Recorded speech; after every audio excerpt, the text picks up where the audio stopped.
ایک غیر مسلم نے حیران ہوتے ہوئے ایک مسلمان عالم دین سے کہا کہ تمہارے قرآن حکیم کا دعویٰ ہے کہ اس میں کوئی باطل بات داخل نہیں ہو سکتی۔ میں نے اس ایک آیت پر کئی سال تحقیق کی اور اس نتیجے پر پہنچا ہوں کہ یہ بات اس لیے کہی گئی کہ قرآن حکیم کا ایک ایک حرف اتنی زبردست کیلکولیشن اور اتنے حساب و کتاب کے ساتھ اپنی جگہ پر فٹ ہے کہ اسے تھوڑا سا بھی ادھر ادھر کرنے سے وہ ساری کیلکولیشن درہم برہم ہو جاتی ہے، اور اسی کے ساتھ ہی قرآن پاک کی معجزاتی شان دنیا کے سامنے آتی ہے۔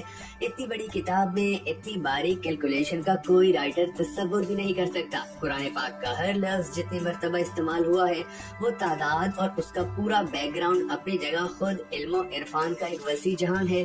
قرآن مجید میں دنیا کا لفظ اگر 115 مرتبہ استعمال ہوا ہے تو اس کے مقابل آخرت کا لفظ بھی 115 مرتبہ ہی استعمال ہوا ہے۔ اسی طرح قرآن مجید میں شیاطین کا ذکر 88 مرتبہ ہوا ہے تو ملائکہ کے بارے میں بھی 88 مرتبہ بات کی گئی ہے۔ قرآن مجید میں موت کی بات 145 مرتبہ کی گئی ہے اور زندگی کا تذکرہ بھی 145 مرتبہ ہی کیا گیا ہے۔ قرآن مجید نے دنیا و آخرت کے نفع کی بات بھی 50 مرتبہ کی اور فساد کی بات بھی 50 مرتبہ کی۔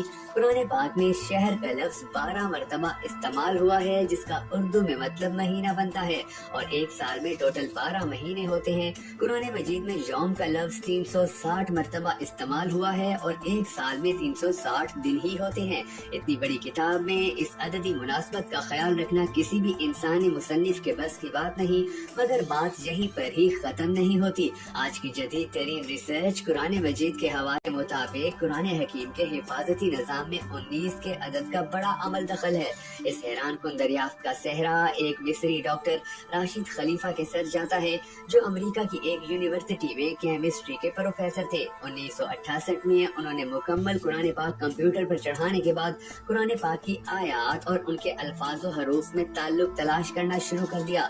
رفتہ رفتہ اور لوگ بھی اس ریسرچ میں شامل ہوتے گئے، حتیٰ کہ 1972 میں یہ ایک باقاعدہ سکول بن گیا۔ ریسرچ کا کام جو ہی آگے بڑھا تو ان لوگوں پر قدم قدم پر حیرتوں کے پہاڑ ٹوٹ پڑے۔ قرآن حکیم کے الفاظ و حروف میں انہیں ایک ایسی حسابی ترتیب نظر آئی کہ جس کے مکمل ادراک کے لیے اس وقت تک کے بنے ہوئے کمپیوٹر ناکافی تھے۔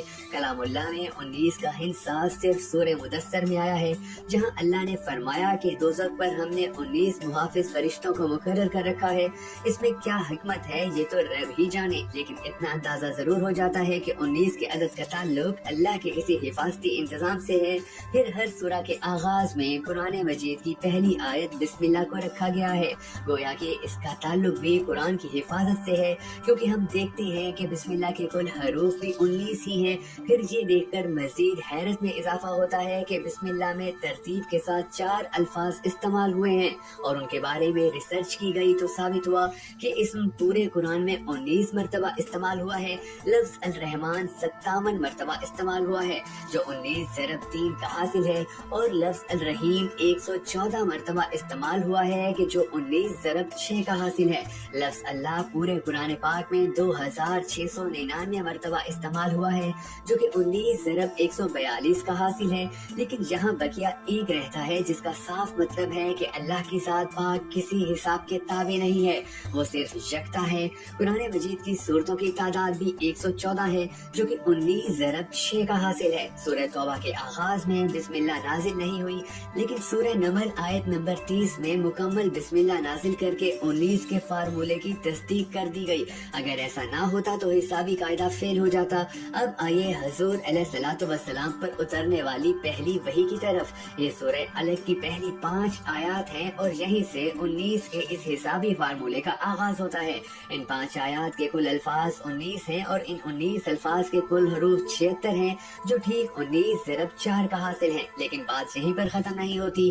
جب سورہ الگ کے کل حروف کی گنتی کی گئی تو انسانی عقل تو برتر حیرت میں ڈوب گئی کہ اس کے کل حروف 304 ہیں جو کہ 19 ضرب 4 کا حاصل ہیں، اور سامعین کرام عقل یہ دیکھ کر حیرت کی اتھاہ گہرائیوں میں مزید ڈوب جاتی ہے کہ قرآن پاک کی موجودہ ترتیب کے مطابق سورہ الگ قرآن پاک کی 96 نمبر سورہ ہے۔ اب اگر قرآن پاک کی آخری سورہ والناس کی طرف سے گنتی کریں تو اخیر کی طرف سے سورہ الگ کا نمبر 19 بنتا ہے، اور اگر قرآن مجید کی ابتدا سے دیکھیں تو اس 96 نمبر سورہ سے پہلے 95 سورتیں ہیں جو ٹھیک 19 ضرب 5 کا حاصل ضرب ہیں، جس سے